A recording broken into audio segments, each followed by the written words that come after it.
Okay, remember that they're changing my voice. A huge part of the story includes Ecclesiastes 1:5, Ecclesiastes 1 in general, but more the fifth verse. The rest of it can be confusing. Solomon can be seen as Satan to some degree. It's a story for another day. Ecclesiastes 7:11, in this New International Version, New Living Translation, Amplified Bible. Ecclesiastes 11:7 and Job 39:26. This video is important. Okay. So in Ecclesiastes 1:5 it says the sun rises and the sun sets and hurries back to where it rises. So when people who are, normal, or people who have a more normal sleeping pattern go to sleep, right, the sun seems to hurry back to where it goes. So what you observe with your naked eye in nature as you follow a logical path is important. So what is the message there? The message there is those who are righteous, they don't want to live in darkness. They don't want to be there. They want to exist in a state of righteousness. So that's part of how you know that the world is going to hell, is, it's an unnecessary overkill, is that people are so quick to be willing to exist in darkness instead of preferring death. You see it in various cultures, right? In popular culture, the samurai willing to fight to the death rather than accept a state of dishonor. Samurai's wife killing herself, committing seppuku, what have you. The idea that they're going for in popular culture, mind you, because there's all kinds of occult twists in these cultures, right? In popular culture, is to exist in a state of righteousness, right? The Shinto sun gate, what have you. So we get to Ecclesiastes 7:11. Wisdom, like an inheritance, is a good thing and benefits those who see the sun. This one very much connects to Job 39:26. Does the hawk or falcon take flight by your wisdom and spread its wings toward the south? Now the falcon is like a refined hawk, right? He's faster, it's more of an effective hunter, and therefore it's naturally smarter. Okay, its instincts make it smarter. The hawk is more like a butterfly or something compared to the falcon. And the Bible kind of confuses this, where,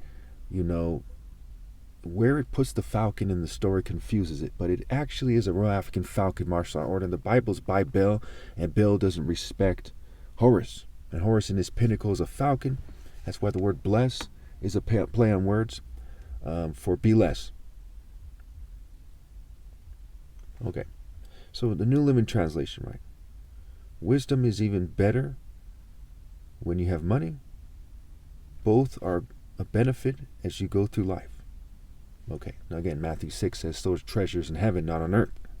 So you have to kind of understand this. This is part of why Solomon, who was weak in some ways, why he had a weakness for women, he has a weakness for money, he had a weakness for spending money and trying to feel important, and eventually drove him crazy and brought him down. Okay, so he's Lucifer in that he started getting a lot of wisdom, right? And then he fell. And Lucifer is Satan. Lucifer is like, one way to look at it is when Satan starts to fall after gaining a bunch of wisdom, is Lucifer trying to look good. He's trying to use money. He's trying to use worldly things. It's like the Freemasons with elaborate buildings and so on and so forth. But that's just stupidity. It's childishness. And in a sense, he's saying his own life is meaningless, why he proceeds down that despicable and cowardly path. Okay. Amplified Bible. Wisdom, along with an inheritance, is a good and an excellent advantage for those who see the sun. And that's why they call people disadvantaged people. A lot of these people are called colored. Colored, why? They're colored by the sun. Now again, is it as simple as white people are, evil and people of color are magically good? No. Okay? But this is part of why things work the way they do. Ecclesiastes 11:7. Light is sweet, and it pleases the eye to see the sun. So if you really want to be fulfilled in life, okay, to really be pleased spiritually, to live a worthwhile life, then you have to obey God through me.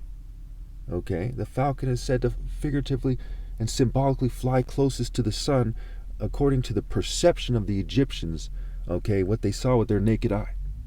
And the message from God is, that is the way.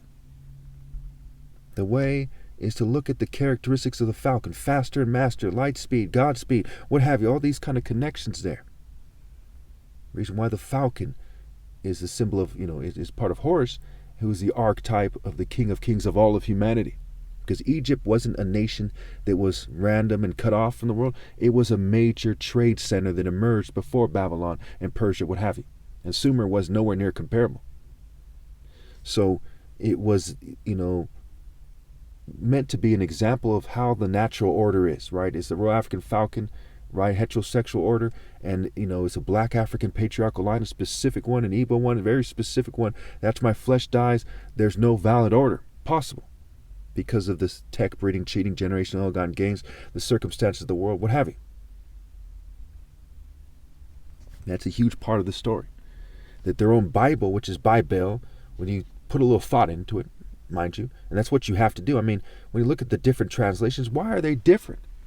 Why does one say wisdom like an inheritance is a good thing and benefits those who see the sun? Another one says wisdom is even better when you have money. Both are a benefit as you go through life. There's nuances in the translation, and there's nuances, obviously, and there's differences in the interpretation, and quite often major, irreconcilable differences. So you have to have that good heart. And the sun is similar to the brain and the heart. The sun and the moon can be seen as the brain and the heart. And there's, but it's not that simple.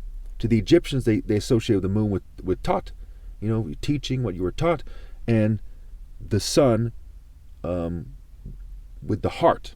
But it's not that simple, because the highest form of intelligence is martial intelligence and not book smarts. That's why the king is Horus, right? This is the archetype of Pharaoh, not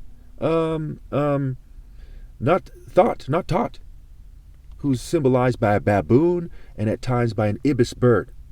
Okay, and this was very key. When Moses was in Egypt, he learned from the Egyptians. Okay, they were sitting there. In a sense, nothing that impressive had happened with the Jews until Moses was taught martial arts and taught to understand nature by the Egyptians. Then all of a sudden he gets inspired and he leaves Egypt, and all this stuff starts to occur. And it is symbolic of the Jews, whoever they are, dark skin, light skin, whatever they were. Okay, I'm not going to get into that in this video. Having learned from the Royal African Falcon martial order, so it was with Nimrod. It was a scene like Nimrod, a mighty warrior for the Lord. Okay, and they learned from, Ham begot Mizraim, which is Egypt. Ham begot Cush, and Cush begot Nimrod. And Nimrod founded Babylon. In Egypt, right, Joseph was the second in command. Pharaoh was first. And Moses was also part of that order. Okay, when he was, he was taken in by a family member of the royal house of Egypt, and so on and so forth. And he was treated fairly, and the Jews were treated fairly, basically, until Ramses, etc., until the cruel pharaohs come around, and so on and so forth. And that's symbolic of, black people have people historically that were good and people that are evil, and things, as time goes on, the Bible's saying the righteous are taken away to be spared from evil, Isaiah 57, and these people in Revelation 16, for example, they curse God by their actions when they're getting punished instead of accepting discipline and correction and instruction. So people are supposed to obey God through me and be taught by me, and they didn't do that. And you see, a lot of these European traditions, these Jews, what have you, they'll try to put words in my mouth, and they'll try to pretend they're learning, and because the devil counterfeits what God has made and tries to pretend like they're a valid order. And that's a huge part of this story. Job 39:26, very important. Write it down, put it on your wall, very important. It shows you that it is a Royal African Falcon martial art order. Why is the hawk chosen, and what's the difference between the hawk and the falcon? The falcon full kin. Don't fall for the con, because you can interpret the falcon in a way that's evil. It could either be full kin, full children of God, family of God, or it can be fall for the con. Don't fall for the con. And falconeers are people who train falcons to behave a certain way instead of letting them be natural and free and give God's natural message. Okay, so don't be controlled by the oppressor, be they Arab or any other race, right? Don't let yourself be controlled by oppressors. Obey God through me, and I'm the last valid king ever possible. Skywalking, figurative, skywalking footwork, a huge part of my martial arts style, which is completely lost. They edited the videos where I was sabotaged to the extreme, trying to show you a glimpse of it. Okay, You don't see it. They try to put some kind of fairy, kind of Santa Cruz, kind of mermaid, elf-like bullshit, like their depictions of angels, just complete bullshit, butterfly psyche rubbish. They try to put that and superimpose that on what is actually graceful and divine.